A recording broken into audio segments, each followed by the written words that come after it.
तर मुळामध्ये खूप लोक असं विचारत असतात की बाबा आम्ही साखर नाही खाल्ली तर मग आमची शुगर कमी होईल का, मग हायपोग्लायसेमिया होईल का. तर एक गोष्ट लक्षात ठेवा की साखरेचा एक कण सुद्धा न खाता तुम्ही 100 वर्ष निरोगी आयुष्य जगू शकता. साखर ही माणसाला आवश्यक नाही, कारण साखरेत काय ग्लुकोज आहे समजा.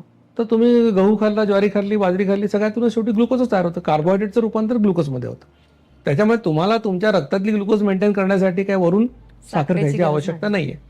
पण नॉन डायबेटिक असाल, जसं मी नॉन डायबेटिक आहे, तर मी गोड खायला हरकत नाही, खाऊ शकतो, खातो. मी काय साखर पूर्ण बंद नाही केली. बरं.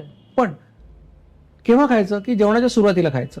हां. गोड पदार्थ खायचा असेल नॉन डायबेटिक माणसाला जेवणाच्या सुरुवातीला खायचा आणि अतिरेक टाळायचा.